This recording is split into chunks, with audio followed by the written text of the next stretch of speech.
ਅੱਜ ਦੀ ਕਹਾਣੀ ਇੱਕ ਨਫਸਿਆਤੀ ਕਹਾਣੀ ਹੈ। ਇੱਕ ਬੀਬੀ, ਇੱਕ ਕੁੜੀ ਜਿਹੜੀ ਜਵਾਨ ਹੋ ਜਾਂਦੀ ਹੈ ਪਿੰਡ ਥਾਂ 'ਚ ਰਹਿੰਦਿਆਂ ਹੋਇਆਂ, ਔਰ ਉਹਦੀ ਸ਼ਾਦੀ ਨਾ ਹੋਵੇ ਔਰ ਉਹ ਵਕਤ ਤੋਂ ਦੇਰ ਹੋ ਜਾਵੇ ਤੇ ਉਹਦੇ ਤੇ ਕੀ ਬੀਤਦੀ ਹੈ, ਉਹ ਕੀ ਸੋਚਦੀ ਹੈ, ਉਹ ਕੀ ਚਾਹੁੰਦੀ ਹੈ। ਅੱਜ ਦੀ ਕਹਾਣੀ 'ਚ ਅਸੀਂ ਛੋਟਾ ਜਿਹਾ ਅਕਸ ਤੁਹਾਨੂੰ ਦੱਸਾਂਗੇ ਉਸ ਬੀਬੀ ਦਾ, ਉਸ ਮੁਟਿਆਰ ਦਾ, ਕਿ ਉਹ ਕੀ ਸੋਚਦੀ। ਚਲੋ ਜੀ, ਅਸੀਂ ਕਹਾਣੀ ਆਪਣੀ ਸ਼ੁਰੂ ਕਰਨੇ ਆ। ਨੂਰੀ ਇੱਕ ਪਿੰਡ ਦੀ ਕੁੜੀ ਸੀ, ਅਜੇ ਬਾਲੜੀ ਸੀ ਜਦੋਂ ਉਹਦੇ ਪਿਓ ਮਰ ਗਿਆ। ਉਹਦੇ ਕੋਲ ਇੱਕੋ ਛੋਟਾ ਜਿਹਾ ਭਰਾ ਸੀ ਰਹਿ ਗਿਆ। ਨੂਰੀ 8 ਜਮਾਤਾਂ ਪਾਸ ਕਰਕੇ ਪਿੰਡ ਦੇ ਸਕੂਲ ਵਿੱਚ ਉਸਤਾਨੀ ਲੱਗ ਗਈ। ਬਾਲਾਂ ਨੂੰ ਪੜ੍ਹਾਉਂਦਿਆਂ ਕਈ ਵਾਰੇ ਲੰਘ ਗਏ। ਪੜ੍ਹੀ ਲਿਖੀ ਸਮਝ ਕੇ ਪਿੰਡ ਦੇ ਮੁੰਡੇ ਤੇ ਕੁੜੀਆਂ ਉਸ ਨੂੰ ਬਾਊ ਬਾਊ ਕਹਿੰਦੇ, ਇੰਜ ਬਾਊ ਉਹਦੀ ਛਿੜ ਬਣ ਗਈ।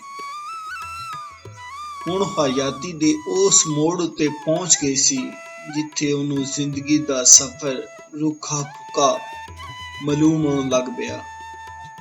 ਉਹਨੂੰ ਕਈ ਬਾਊ ਕਹਿੰਦੇ ਤੇ ਉਹ ਸ਼ਰਮਾ ਜਾਂਦੀ, ਉਹਦੀ ਦਿਲ ਦੀ ਧੜਕਨ ਤੇਜ਼ ਹੋ ਜਾਂਦੀ। ਬਾਜ਼ ਵਾਲੇ ਇਕੱਲਿਆਂ ਬੈਠਿਆਂ ਅਕਲਾਪੇ ਦਾ ਅਹਿਸਾਸ ਉਹਨੂੰ ਰੋਣ ਉੱਤੇ ਮਜਬੂਰ ਕਰ ਦਿੰਦਾ। ਉਹ ਕਿਸੇ ਅੱਗੇ ਆਪਣੇ ਦਿਲ ਦੀਆਂ ਗੱਲਾਂ ਨਹੀਂ ਸੀ ਕਰ ਸਕਦੀ। ਉਹ ਕਿਸੇ ਵੇਲੇ ਪਿੰਡ ਦੀਆਂ ਕੁੜੀਆਂ ਕੋਲ ਬੇਤਕੱਲਫੀ ਨਾਲ ਬਹਿ ਜਾਂਦੀ ਤੇ ਉਹ ਛੇਤੀ ਨਾਲ ਉਹਨੂੰ ਅਦਬ ਨਾਲ ਕੁਰਸੀ ਉੱਤੇ ਬੈਠਣ ਲਈ ਮਜਬੂਰ ਕਰ ਦਿੰਦੇ ਸਨ। ਛੀਮੋ ਕਹਿੰਦੀ, ਅਸੀਂ ਉੱਜੜ ਕੁੜੀਆਂ ਤੁਹਾਡੇ ਨਾਲ ਨਹੀਂ ਬੈਠ ਸਕਦੀਆਂ। ਬਾਊ ਨੂਰੀ ਸੋਚਦੀ ਰਹਿੰਦੀ ਸੀ ਕਿ ਕਦੇ ਸ਼ੀਸ਼ੇ ਅੱਗੇ ਬਹਿ ਕੇ ਆਪਣੇ ਤੱਕਦੀ ਤੇ ਹਯਾ ਨਾਲ ਉਹਦੀਆਂ ਅੱਖਾਂ ਝੁਕ ਜਾਂਦੀਆਂ। ਉਹ ਸ਼ੀਸ਼ੇ ਅੱਗੇ ਖਲੋ ਜਾਂਦੀ, ਆਪਣੇ ਸਾਹਮਣੇ ਮੂੰਹ ਸਫੈਦ ਦੰਦਾਂ ਦੇ ਸੱਜੀਲੇ ਹੋਠਾਂ ਨੂੰ ਵੇਖ ਕੇ ਖੌਰੇ ਉਹਨੂੰ ਕੀ ਹੁੰਦਾ ਕਿ ਉਹ ਇੱਕ ਠੰਡਾ ਸਾਹ ਭਰਦੀ ਤੇ ਉਹਨੂੰ ਇੰਝ ਲੱਗਦਾ ਜਿਵੇਂ ਪਿੰਡ ਦੇ ਕਿਸੇ ਮੁੰਡੇ ਨੇ ਉਹਨੂੰ ਹੌਲੀ ਜਿਹੀ ਬਾਊ ਕਹਿ ਦਿੱਤਾ ਹੈ। ਉਹ ਛੇਤੀ ਨਾਲ ਸ਼ੀਸ਼ੇ ਅੱਗੋਂ ਹਟ ਜਾਂਦੀ ਤੇ ਉਹਦੀਆਂ ਲੰਮੀਆਂ ਪਲਕਾਂ ਵਾਲੀਆਂ ਡੂੰਘੀਆਂ ਅੱਖਾਂ ਸ਼ਰਮ ਨਾਲ ਕੁਝਲਾ ਜਾਂਦੀਆਂ। ਉਹ ਤੇਜ਼ੀ ਨਾਲ ਆਪਣੇ ਆਲੇ ਦੁਆਲੇ ਵੇਖਣ ਲੱਗ ਪੈਂਦੀ ਤੇ ਕੋਲ ਕੋਈ ਵੀ ਨਾ ਹੁੰਦਾ। ਉਹ ਸ਼ੀਸ਼ੇ ਤੋਂ ਮੂੰਹ ਮੋੜ ਕੇ ਮਕਾਨ ਦੀ ਕੱਚੀ ਕੰਧ ਨਾਲ ਲੱਗ ਕੇ ਕਿੰਨਾ ਚਿਰ ਰੋਂਦੀ। ਜਵਾਨੀ ਦੀਆਂ ਉਮੰਗਾਂ ਉਹਦੇ ਕੋਲ ਵੀ ਸਨ, ਪਰ ਉਹਨੂੰ ਕੋਈ ਚਾਹਣ ਵਾਲਾ ਨਹੀਂ ਸੀ। ਉਹਨੂੰ ਪਿੰਡ ਦਾ ਮਾਹੌਲ ਓਪਰਾ ਜਿਹਾ ਲੱਗਦਾ ਸੀ। ਅਹਿਸਾਸ ਦੀ ਸ਼ਿੱਦਤ ਦੇ ਹੱਥੋਂ ਹੁਣ ਉਹ ਬੇਵੱਸ ਜਿਹੀ ਹੋ ਗਈ ਸੀ। ਅਖੀਰ ਇੱਕ ਦਿਹਾੜੇ ਉਸਨੇ ਸੋਚਿਆ, ਅੱਜ ਰਾਹ ਟੁਰ ਜਾਂਦਿਆਂ ਜਿਹੜਾ ਮੈਨੂੰ ਬਾਊ ਆਖੇਗਾ ਮੈਂ ਉਹਦੀ ਬਾਂਹ ਫੜ ਕੇ ਅੱਗੇ ਵੱਧ ਜਾਵਾਂਗੀ, ਕੱਲੀ ਨਹੀਂ ਜਾਵਾਂਗੀ। ਇਹ ਇਰਾਦਾ ਕਰਕੇ ਉਹ ਟੁਰ ਪਈ। ਉਹਦੇ ਦਿਲ ਵਿੱਚ ਜਜ਼ਬਿਆਂ ਤੇ ਅਹਿਸਾਸਾਂ ਦਾ ਇੱਕ ਅਜੀਬ ਜਿਹਾ ਤੂਫਾਨ ਛੁਪਿਆ ਹੋਇਆ ਸੀ। ਅਚਾਨਕ ਉਹਨੇ ਆਵਾਜ਼ ਸੁਣੀ, ਬਾਊ। ਨੂਰੀ ਨੇ ਬੇਖਤਿਆਰ ਛੇਤੀ ਨਾਲ ਮੁੜ ਕੇ ਪਿੱਛੇ ਆਉਣ ਵਾਲੀ ਬਾਂਹ ਫੜ ਲਈ। ਇਹ ਉਹਦਾ ਨਵਾਂ ਕੁ ਵਰ੍ਹਿਆਂ ਦਾ ਭਰਾ ਸੀ।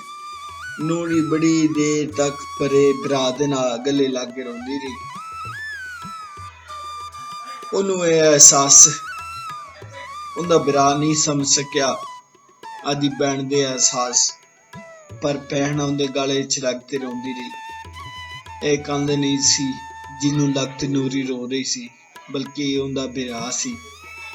ਨੂਰੀ ਨੇ ਸੋਚਿਆ, ਮੈਨੂੰ ਜੀਵਨ ਸਾਥੀ ਤਾਂ ਨਹੀਂ ਲੱਭਿਆ, ਪਰ ਮੇਰਾ ਖਿਆਲ ਰੱਖਣ ਵਾਲਾ ਮੇਰਾ ਭਰਾ ਵਾਪਸ ਆ ਗਿਆ। ਲਿਹਾਜ਼ਾ ਉਹਨੇ ਭਰਾ ਨੂੰ ਨਾਲ ਲਿਆ ਤੇ ਉਦੋਂ ਉੱਠੀ ਤੇ ਭਰਾ ਦੀ ਬਾਂਹ ਫੜ ਕੇ ਸਕੂਲ ਵੱਲ ਟੁਰ ਪਈ। ਨੂਰੀ ਨੂੰ ਇੱਕ ਉਮੀਦ ਜਾਗੀ ਕਿ ਮੇਰਾ ਭਰਾ ਆ ਗਿਆ। ਯਾਦ ਰੱਖੋ, ਅਗਰ ਤੁਹਾਡੇ ਮਾਪੇ ਟੁਰ ਜਾਣ ਇਸ ਦੁਨੀਆ ਤੋਂ ਤੇ ਬਹਿਣਾ ਵਾਸਤੇ ਉਹਨਾਂ ਦੇ ਭਰਾ ਜਿਹੜੇ ਹੁੰਦੇ ਨਾ, ਉਹੀ ਉਹਨਾਂ ਦੇ ਮਾਪੇ ਹੁੰਦੇ ਨੇ। ਆਪਣੀਆਂ ਭੈਣਾਂ ਤੋਂ ਤੁਹਾਡੀਆਂ ਸ਼ਾਦੀਆਂ ਵੀ ਹੋ ਜਾਣ ਤੇ ਕਦੀ ਵੀ ਮੂੰਹ ਨਾ ਮੋੜੋ। ਤੁਹਾਡੀਆਂ ਭੈਣਾਂ ਉੱਚਾ ਨੀਵਾਂ ਬੋਲਣ ਤਾਂ ਵੀ ਕਦੀ ਵੀ ਮੂੰਹ ਨਾ ਮੋੜੋ। ਉਹਨਾਂ ਕੋਲ ਜਾਓ, ਉਹਨਾਂ ਨੂੰ ਪਿਆਰ ਦਿਓ, ਔਰ ਉਹ ਪਿਆਰ ਜਿਹੜਾ ਹੈ ਉਹਨਾਂ ਦਾ ਅੱਜ ਦੇ ਦੌਰ ਦੇ ਮੁਤਾਬਕ ਤੁਸੀਂ 500,000 ਰੁਪਇਆ ਵੀ ਉਹਨਾਂ ਨੂੰ ਦੇ ਕੇ ਆਓ ਤੇ ਉਹ ਮੈਂ ਸਮਝਣਾ ਕਿ ਤੁਹਾਡੀਆਂ ਭੈਣਾਂ ਤੁਹਾਡੇ ਵਾਸਤੇ ਉਹਨਾਂ ਪੈਸਿਆਂ ਨਾਲੋਂ ਬਹੁਤੀਆਂ ਦੁਆਵਾਂ ਦੇਣਗੇ ਤੁਹਾਨੂੰ। ਉਹ ਸਦਾ ਹੀ ਦੁਆਵਾਂ ਕਰਦੀਆਂ ਰਹਿਣਗੀਆਂ। ਤੁਹਾਡੇ ਪੈਸੇ ਦਿੱਤੇ ਉਹਨਾਂ ਨੂੰ ਜ਼ਾਇਆ ਨਹੀਂ ਜਾਣਗੇ, ਬਲਕਿ ਉਹ ਦੱਸਦੀਆਂ ਫਿਰਨਗੀਆਂ ਮੇਰਾ ਭਰਾ ਆਇਆ ਸੀ, ਮੇਰਾ ਭਰਾ ਆਇਆ ਸੀ। ਕਿਉਂਕਿ ਮਾਂ ਪਿਓ ਤੁਸੀਂ ਹੁੰਦੇ ਹੋ, ਮਾਂ ਪਿਓ ਤੋਂ ਬਾਅਦ ਜਿਹੜੇ ਭਰਾ ਨੇ ਨਾ ਉਹਨਾਂ ਵਿੱਚੋਂ ਉਹਨਾਂ ਨੂੰ ਆਪਣਾ ਮਾਂ ਪਿਓ ਨਜ਼ਰ ਆਉਂਦਾ ਹੈ ਤੇ ਭਾਬੀਆਂ ਬਾਜ਼ ਔਕਾਤ ਐਸੀਆਂ ਨਹੀਂ ਹੁੰਦੀਆਂ ਜਿਹੜੀਆਂ ਉਹਨਾਂ ਨੂੰ ਮਾਪਿਆਂ ਦਾ ਪਿਆਰ ਦੇ ਸਕਣ ਤੇ ਲਿਹਾਜ਼ਾ ਭਰਾ ਹੀ ਆਖਰੀ ਉਮੀਦ ਹੁੰਦੇ ਨੇ। ਤੇ ਇਸ ਵਾਸਤੇ ਉਹਨਾਂ ਭੈਣਾਂ ਕੋਲ ਜਾਇਆ ਕਰੋ, ਕਦੀ ਵੀ ਨਾਰਾਜ਼ ਨਾ ਹੋ। ਅਗਰ ਨਾਰਾਜ਼ ਹੋ ਤੁਸੀਂ, ਅਗਰ ਕਿਸੇ ਗੱਲ ਤੋਂ ਨਾਰਾਜ਼ ਹੋ तो खत्म कर दो नाराजगी, वो नाराजगी खत्म कर दो। याद रखो तुहाडी सोच कदी भी भैणां नाल बराबर नहीं हो सकती।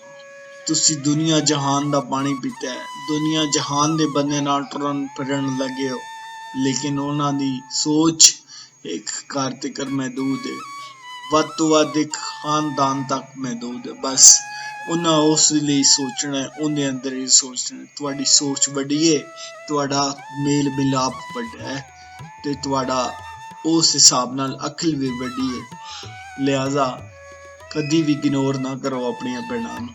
ਉਹਨਾਂ ਕੋਲ ਜਾਓ, ਅਗਰ ਤੁਹਾਡੇ ਮਾਪੇ ਨਹੀਂ ਨੇ ਉਹਨਾਂ ਕੋਲ ਜਾਂਦੇ ਰਿਹਾ ਕਰੋ। ਔਰ ਕਦੀ ਵੀ ਜਾਓ ਤੇ ਉਹਨਾਂ ਨੂੰ ਇਸ ਤਰ੍ਹਾਂ ਨਹੀਂ ਕਿ 500,000 ਰੁਪਇਆ ਉਹਨਾਂ ਦਾ ਲਵਾਓ, ਬਲਕਿ ਦੇ ਕੇ ਆਓ। ਇਹਦੇ ਬਦਲੇ ਅੱਲਾਹ ਪਾਕ ਤੁਹਾਨੂੰ ਬਹੁਤ ਦੇਣਾ ਜਿਹੜਾ ਤੁਹਾਡੇ ਜ਼ਹਿਨ ਨੂੰ ਗੁਮਾਨ ਚ ਵੀ ਨਹੀਂ। ਇਹ ਕਹਾਣੀ ਸੀ, ਉਹਦੇ ਨਾਲ ਇੱਕ ਛੋਟਾ ਜਿਹਾ ਮੈਸੇਜ ਸੀ।